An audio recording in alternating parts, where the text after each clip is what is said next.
you're wondering what retirement might actually look like in Canada, from government benefits to personal savings, you're in the right place. I'm Gabrielle, a CPA and tax expert, and in this video, I'm going to break down the different sources of retirement income available to Canadians, including CPP, OAS, GIS, RRSPs, and TFSAs, and even the FHSA if you don't end up using it for a home, as well as other retirement income sources. We'll walk you through how much you might receive, what the eligibility rules are, and key numbers you need to know as you start planning. Whether retirement is years away or just around the corner, understanding these tools is the first step to preparing for it. So let's dive in. Section 1, government retirement income, public pensions. These are your base level sources of income, funded through contributions and taxes. The first is the Canada Pension Plan, or CPP for short. CPP is a government-run retirement program in which you receive a monthly taxable pension. It's funded by you and your employer, or 100% by you if you're self-employed. Your CPP is funded based on your pensionable earnings. In 2025, the contribution rate is 5.95% or 11.9% if you're self-employed. There's also been changes to the CPP with the introduction of a second tier of CPP contributions. For more details, check out my 2025 tax update video, which I'll link above here. The maximum monthly amount that you can receive at age 65 in 2025 is $1,433 or $17,196 per year. And this is only if you contributed the maximum amount into your CPP for at least 39 out of the 47 contributory years, ages 18 to 65. Most Canadians don't receive the maximum CPP, but instead earn an average monthly benefit of $899.67. You can apply as early as at the age of 60 for reduced CPP, or delay until 70 for increased CPP payments. Make sure that you apply because CPP benefits are not automatic. The second benefit is the Old Age Security, or OAS for short. OAS is a monthly taxable pension payment available to individuals aged 65. Funded by general tax revenue of the Government of Canada, you don't need to contribute to qualify, unlike the CPP. Maximum monthly amount in 2025 that you can receive is $727.67 if you are 65 to 74, or $800.44 if you are 75 and over. Your income needs to be below a threshold, as shown in the table here.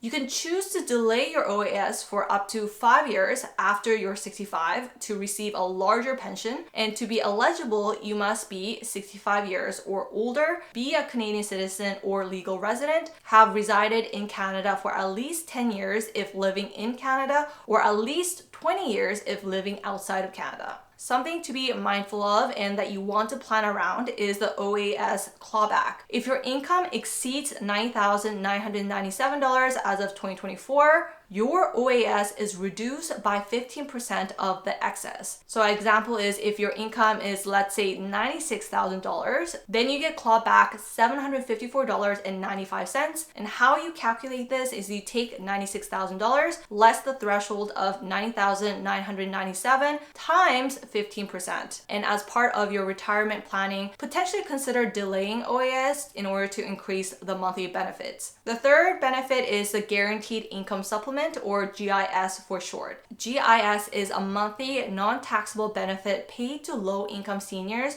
who receive OAS. To be eligible, you must be 65 years or older, live in Canada, receive OAS pension, and you and your spouse need to meet income thresholds, which also determine your monthly GIS. The amount depends on your marital status and income. So if you're single or widowed and earning less than $22,056, then your monthly GIS can be upwards of $1,086.88. If you are a couple and you're both receiving OAS, then the combined income threshold is $29,136, in which you will be receiving $654.23. The GIC benefit is not automatic, so remember to reapply annually in order to qualify for it. Personal retirement savings, private tools. Government benefits only cover the basics. You will likely need to supplement with personal savings in order to maintain your lifestyle in retirement. The first tool is the Registered Retirement Savings Plan, or RRSP for short. The RRSP is a government registered account designed to help Canadians save up for retirement through tax-deductible contributions. Contributions are tax-deductible, reducing your taxable income during your high-earning years. Investments grow tax-deferred until you make withdrawals, and by the end of the year you turn 71, your RRSP must be converted into a Registered Retirement Income Fund, or RRIF for short, or an annuity. Once in an RRIF, you're required to start withdrawing a minimum amount each year, which is calculated based on your age at the beginning of the year, and the payout period is typically set for the remainder of your life. The second is the tax-free savings account, or TFSA for short. A TFSA is a flexible savings account where investment growth and withdrawals are completely tax-free. Contributions are made with after-tax dollars, so they're not tax-deductible, but any growth and withdrawals are completely tax-free. There's no requirement to withdraw at a certain age, making it ideal for both long-term tax-free growth and short-term emergency needs. TFSAs offer flexibility and can be used to supplement income in retirement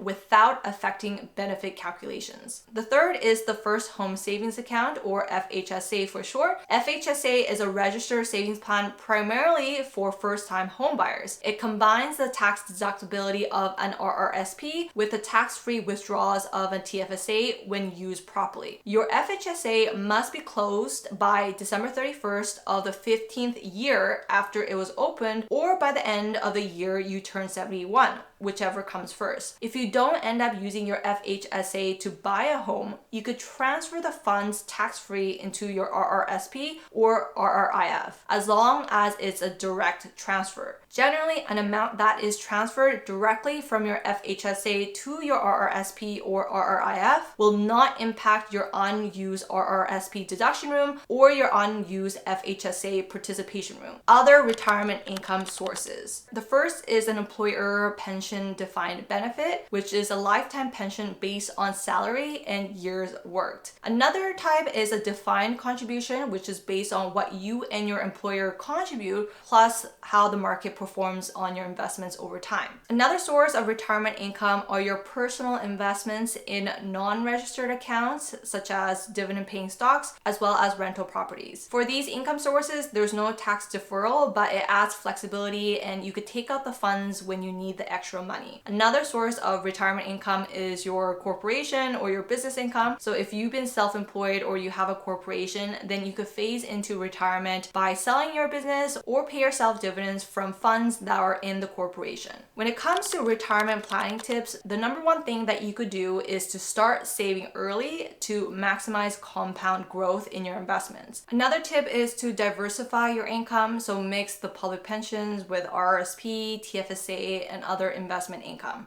And also consider delaying CPP and OAS to boost your monthly payments, but only do this after talking to a retirement specialist. Also, crunch the numbers and know what your target is. Most people need 60 to 80% of their pre-retirement income to live off of. Also consider other costs like healthcare costs, especially if retiring before 65. And if you're serious about retirement planning, make sure to work with a CPA or financial advisor to plan your withdrawal strategy and to minimize taxes. Everyone's retirement path is different, but the key is to start early, diversify your income sources, and understand how to optimize your withdrawals to minimize tax. If you want to start preparing for retirement and want to understand how much you need to retire, make sure to watch my videos over here. Thanks so much for watching, and I'll see you guys in my next one. Bye!